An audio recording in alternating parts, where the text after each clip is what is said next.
Hello बच्चों, हमने अपने लास्ट वीडियो में ये देखा कि कैसे 1870s आते आते तक पूरे यूरोप में कई सारी सोशलिस्ट ऑर्गेनाइजेशंस बन चुकी थी। इन्होंने अपने एक्शंस को कोऑर्डिनेट करने के लिए एक ऑर्गेनाइजेशन बना ली जिसका नाम था सेकेंड इंटरनेशनल। ठीक, लेकिन कहीं पर भी ये अपनी गवर्नमेंट एस्टेब्लिश नहीं कर पा रही इवन टिल 1914। ठीक है, और हमने एक चीज डिस्कस की थी कि this condition was reversed in one of the least industrialised country of Europe and that was Russia. यहां पर वर्कर्स ने रेवोल्यूशन किया और वहां पर एक सोशलिस्ट गवर्नमेंट एस्टेब्लिश हुई। तो हमें पर्टिकुलरली इस सोशलिस्ट गवर्नमेंट के बारे में पढ़ना है, रशिया के बारे में पढ़ना है। ठीक है, तो अब जो हम पढ़ने वाले हैं रशियन रेवोल्यूशन के बारे में। ठीक है, तो रशियन रेवोल्यूशन था क्या? Fall of monarchy in February 1917 and events of October 1917 together are called Russian Revolution। ठीक है, February 1917 में मोनार्की खत्म हुई और अक्टूबर 1917 में जो इवेंट्स हुए, इन दोनों को कंबाइनली क्या बोला जाता है? Russian revolution. लेकिन ये हुआ कैसे? How did this come about? तो इसके बारे में जानकारी गेन करने के लिए हम पहले थोड़ा सा रशिया के बारे में देखते हैं कि 1914 तक रशियन एम्पायर किस तरीके का था। ठीक है, तो हम ये देखते हैं कि रशिया वाज इन मोनार्की, ठीक है, इन 1914 इवन टिल 1917। ठीक है, लेकिन हम 1914 तक के इसलिए बोल रहे हैं क्योंकि फर्स्ट वर्ल्ड वॉर के बाद फिर सिचुएशन में काफी बदलाव आता है ना। तो रशिया एक मोनार्की था। ठीक है, and this Russian empire included many countries of today, है ना। उस समय मॉस्को और उसके आसपास का इलाका तो था ही रशियन एम्पायर में, बट आज के टाइम की कई कंट्रीज उस समय रशियन एम्पायर का पार्ट थी, जैसे कि Finland, Latvia, Lithuania, Estonia, parts of Poland, Ukraine, Belarus and central Asian countries like Georgia, Armenia and Azerbaijan. ठीक है, ये सारी कंट्रीज उस समय रशियन एम्पायर का पार्ट हुआ करती थी। ठीक है, और यहां का जो मेजर रिलीजन था वो था रशियन ऑर्थोडॉक्स क्रिश्चियनिटी। ठीक, लेकिन ऐसा नहीं कि सिर्फ यही लोग हैं, इनके अलावा रशिया में कुछ Muslims, Buddhist and Catholics and Protestants भी रह रहे हैं। ठीक है, ये अदर रिलीजन को फॉलो करने वाले लोग भी रशिया में रह रहे थे। ठीक, तो ये रशिया की जियोग्राफी कह सकते हैं और रिलीजन कह सकते हैं। ठीक है, लेकिन अब हमें समझना है इकोनॉमी और सोसाइटी के बारे में। ठीक, तो रशिया में हम ये देखते हैं 85% population of Russia was dependent on agriculture for earning their livelihood, जो कि उस समय की यूरोपियन कंट्रीज से यदि कंपेयर किया जाए तो उनके कंपैरिजन में बहुत ज्यादा था, जैसे कि जर्मनी और फ्रांस जो कि यूरोप की सबसे बड़ी कंट्रीज हैं। यहां पर भी हम देखते हैं कि जो पॉपुलेशन की डिपेंडेंसी है एग्रीकल्चर के ऊपर वो 40 to 50% है, लेकिन रशिया में हम देख रहे हैं 85% लोग एग्रीकल्चर पर डिपेंडेंट हैं अपने लाइवलीहुड के लिए। ठीक, और बाकी के जो लोग हैं वो इंडस्ट्रीज पर डिपेंडेंट हैं। ठीक है, लेकिन ये 85% लोग एग्रीकल्चर पर डिपेंडेंट थे and they were producing for themselves and for the other countries of the world. मतलब कि सेल्फ कंजम्पशन के लिए भी प्रोड्यूस कर रहे हैं और दूसरी कंट्रीज में बेचने के लिए भी प्रोड्यूस कर रहे हैं। ठीक है, industries were found in pockets.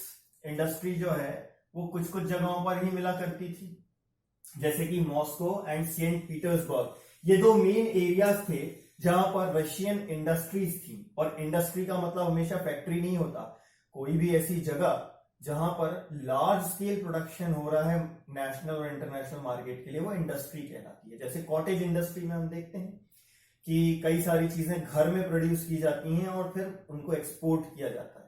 ठीक है, तो ये कॉटेज इंडस्ट्री है, यहां पर फैक्ट्री नहीं। Factory is a part of industry. ठीक है, तो ये जो इंडस्ट्रीज हैं इनमें ज्यादातर जो प्रोडक्शन एक्टिविटीज हैं वो कौन कर रहे हैं? Craft person. ठीक है, लार्ज फैक्ट्रीज भी एग्जिस्ट कर रही हैं पैरेलली, लेकिन मेन प्रोडक्शन एक्टिविटीज कहां हो रही हैं? वर्कशॉप्स में। और कौन कर रहे हैं? Craft person. ठीक, लेकिन हम देखते हैं धीरे धीरे फैक्ट्रीज का नंबर बढ़ने लगता है, पर्टिकुलरली फ्रॉम 1890s, है ना। तो क्वेश्चन ये आता है कि 1890s में ऐसा क्या हुआ कि फैक्ट्रीज का नंबर बढ़ने लगा। तो उसके 3 रीजंस दिए हुए हैं। Russian railways network was extended, Russia में रेलवेज बढ़ता चला जा रहा था। Foreign investment in industry increase हो गया था, एंड कोल का प्रोडक्शन डबल हो गया, एंड आयरन एंड स्टील का प्रोडक्शन क्वार्टरफोल्ड हो गया, यानी 4 टाइम्स हो गया। इन सारे फैक्टर्स के कारण हम देखते हैं कि फैक्ट्रीज का नंबर बढ़ता जा रहा है। ठीक, अब इसमें जो फैक्ट्रीज में जो वर्कर्स काम कर रहे हैं, इनकी कंडीशन सही रहे, इसके लिए गवर्नमेंट ने सुपरवाइज करने के लिए इंस्पेक्टर्स भी अपॉइंट किए। तो government supervise large factories and they appointed inspectors to supervise these industries, but they were not able to stop industrialists from breaking the rules. तो रूल्स ब्रेक कर रहे हैं। इनने ये बनाए किस लिए थे कि वर्कर्स की वर्किंग कंडीशंस और उनके वेजेस का ध्यान रखा जा सके, कि उनको प्रॉपर वेजेस मिले और वर्किंग कंडीशंस अच्छी हैं। बट हम देखते हैं कि रूल्स ब्रेक हो रहे हैं। और यदि क्राफ्ट इंडस्ट्री में देखा जाए तो वर्किंग आवर्स की हम बात करें तो कई इंडस्ट्रीज ऐसी थी जहां वर्किंग आवर्स 14 to 15 आवर्स तक हुआ करते थे। ठीक है, 12 to 15 आवर्स तक हुआ करते थे। और फैक्ट्रीज कई ऐसी होती थी जहां working hours 10 hours to 12 hours तक हुआ करते थे। ठीक है, तो सुपरवाइज करने के लिए इंस्टीट्यूशंस बनाए, लेकिन प्रॉपर सुपरविजन नहीं हो पा रहा है, रूल्स ब्रेक हो रहे हैं। ठीक, इसके अलावा हम देखते हैं कि एकोमोडेशन की भी प्रॉब्लम है। वर्कर्स जब सिटीज में आकर रह रहे हैं तो एकोमोडेशन की प्रॉब्लम हो रही है। Accommodation varied from dormitories to private rooms. Dormitories मतलब एक सिंगल हॉल है जिसमें बहुत सारे बेड्स पड़े हुए हैं और पर बेड चार्ज दे रहे हैं। तो लोगों के खुद के पर्सनल रूम्स ना होके वो डॉर्मेटरीज में रहा करते थे। और कई जगहों पर जिनके पास पैसा थोड़ा ठीक था तो वो प्राइवेट रूम्स लेकर भी रहा करते थे। ठीक है, अब इन वर्कर्स की यदि हम बात करें तो these workers were divided group. ये डिवाइडेड ग्रुप थे, इन 4 चीजों के बेसिस पर ये आपस में डिवाइडेड थे। Link to their villages, skills, gender and dress and manners. ठीक है, जैसे कि कुछ वर्कर्स ऐसे थे जो अपने विलेजेस से लिंक बनाकर रखे हुए थे, और कुछ ऐसे थे जिनके अपने विलेजेस से लिंक पूरी तरीके से खत्म हो चुकी थी। ठीक है, कुछ वर्कर्स ऐसे थे जिनके स्किल्स जो अपने स्किल्स को दूसरों से ज्यादा बेहतर मानते थे, जैसे कि मेटल वर्कर्स।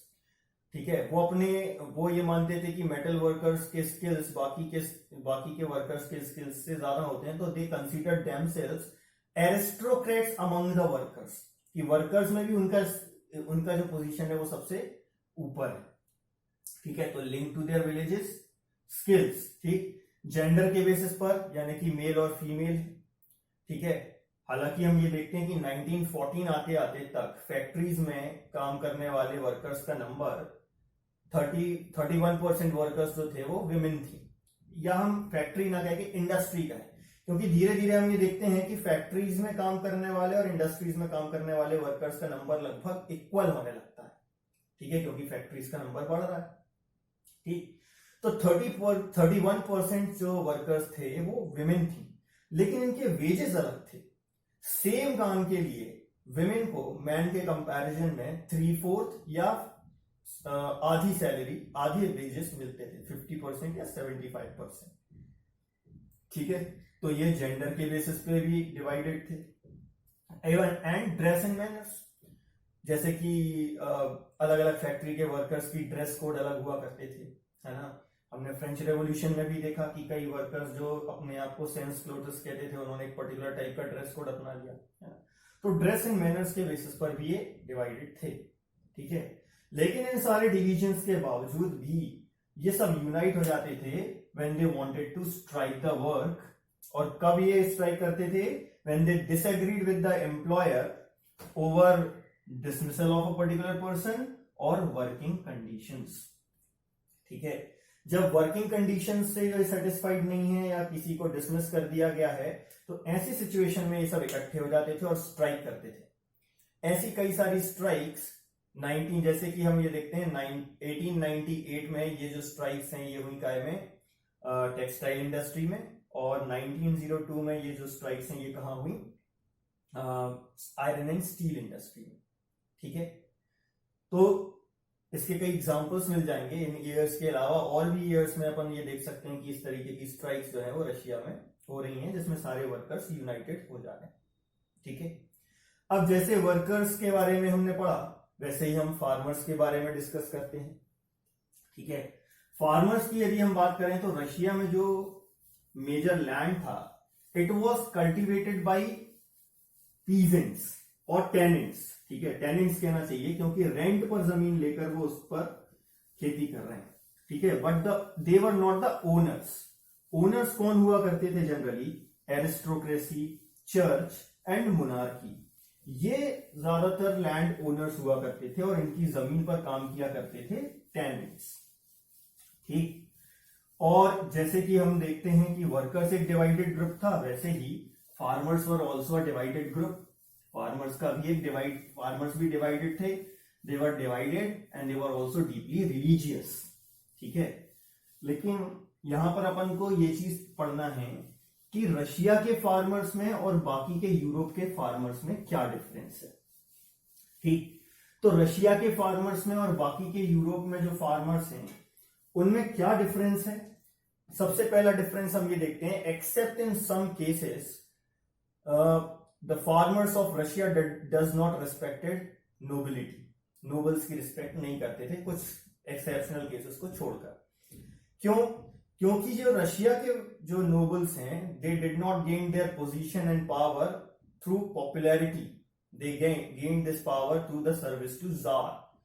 जार मतलब कौन? जो किंग है, उसकी चापलूसी करके इन लोगों ने ये पावर गेन की है। इसीलिए ज्यादातर जगहों पर जो फार्मर्स थे वो नोबल्स की रिस्पेक्ट नहीं करते थे, unlike rest of the Europe.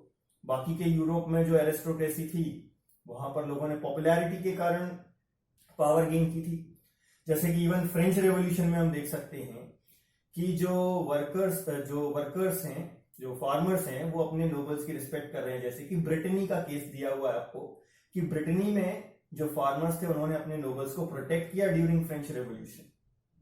ठीक है, बट रशिया में जो फार्मर्स हैं, they wanted that land of the nobility should be transferred to the peasantry, और इसके लिए उन्होंने पीजेंट्स ने नोबल्स के ऊपर अटैक्स करना स्टार्ट किए और कई सारे नोबल्स को मार भी दिया। ऐसे अटैक्स 1902 में हुए साउथ रशिया में, और 1905 में इस तरीके के अटैक्स पूरे के पूरे रशिया में हो रहे थे। So this is the one way in which farmers of Russia were different from the farmers of rest of the Europe. One more thing was there which divided the farmers of Russia from rest of the Europe, and that was कि जो Russia के farmers हैं, they pooled their land together after every few years, and their commune redistributed that land according to the need of the family. ठीक है, जो workers हैं, workers अपने groups को, जो फार्मर्स हैं, वो कैसे डिफरेंट हैं यूरोप के फार्मर्स से रशिया के फार्मर्स? कि रशिया के फार्मर्स हर कुछ साल में अपने जो लैंड है उसको एक साथ पूल करते थे, एक साथ लाते थे, और उनकी जो एक कम्यून है, कम्यून मतलब इलेक्टेड काउंसिल, वो उस लैंड को रीडिस्ट्रीब्यूट करती थी आफ्टर एवरी फ्यू ईयर। ठीक, तो इस तरीके से रशिया के फार्मर्स और बाकी के यूरोप के फार्मर्स एक दूसरे से डिफरेंट थे। ठीक है, लेकिन अगला पॉइंट ये आता है कि रशिया में सोशलिज्म की शुरुआत कैसे हुई। तो अब हम देखते हैं सोशलिज्म इन रशिया। तो इसमें हम देखते हैं पॉलिटिकल पार्टीज के थ्रू रशिया में सोशलिज्म की शुरुआत हुई, but till 1914 political parties were not allowed in Russia. उसके बावजूद भी दो पॉलिटिकल पार्टीज बनी। ठीक है, कौन सी दो पार्टीज? 1898 में कौन सी पॉलिटिकल पार्टी बनी? The Russian social democratic workers party. ठीक है, और एक पार्टी बनी 1900 में, द सोशलिस्ट रेवोल्यूशनरी पार्टी। ठीक है, these are the two political parties which brought socialism to Russia. ठीक है, अब 1914 तक तो ये सारी पॉलिटिकल पार्टीज इलीगल हैं, तो ये जो पॉलिटिकल पार्टीज हैं ये इलीगली ऑपरेट कर रही हैं रशिया में। आगे चल के हम पूरा नाम नहीं बोलेंगे, इनको हम बोलेंगे सोशल डेमोक्रेट्स, और ये कहलाएंगे सोशलिस्ट रेवोल्यूशनरीज, या सिर्फ डेमोक्रेट्स एंड रेवोल्यूशनरीज अपन कह सकते हैं। ठीक है, ये दो नाम अपन को याद रखना है क्योंकि आगे बार बार इनके नाम रिपीट होंगे। ठीक है, तो Russian social democratic workers party ये कार्ल मार्क्स की आइडियोलॉजी को फॉलो कर रही है। ठीक है, कार्ल मार्क्स की आइडियोलॉजी को फॉलो कर रहे हैं, वर्कर्स को मोबिलाइज कर रहे हैं, न्यूज़पेपर्स प्रिंट कर रहे हैं, लोगों के साथ मिलकर, वर्कर्स के साथ मिलकर क्या कर रहे हैं, स्ट्राइक्स ऑर्गेनाइज कर रहे हैं। तो अपन यहां देख रहे हैं इनका मेन फोकस कौन है, वर्कर्स। ठीक, और ये जो सोशलिस्ट पार्टी है, सोशलिस्ट रेवोल्यूशनरी पार्टी, इनका मेन फोकस कौन है, फार्मर्स। ठीक है, ये फार्मर्स पर मेन फोकस कर रहे हैं। इनका कहना यह था कि रशिया के जो फार्मर्स हैं दे आर ऑलरेडी सोशलिस्ट, क्योंकि इनकी हर कुछ सालों में लैंड एक साथ पूल करके रीडिस्ट्रीब्यूट करने की जो आदत है ये इनको नेचुरल सोशलिस्ट बनाती है। ठीक है, और इसीलिए इनका मानना था कि रशिया बाकी की कंट्रीज के कंपैरिजन में ज्यादा जल्दी सोशलिस्ट बन सकती है, क्योंकि इनके फार्मर्स ऑलरेडी सोशलिस्ट हैं, और यही फार्मर्स जो हैं ये the farmers will be the main force of revolution, क्योंकि काफी लंबे समय से कंट्री साइड में जो सोशलिस्ट रेवोल्यूशनरीज हैं वो काफी एक्टिव थे। लेकिन सोशल डेमोक्रेट्स के जो लीडर थे जिनका नाम था व्लादिमीर लेनिन, ये इस आइडिया से डिसएग्री करते थे।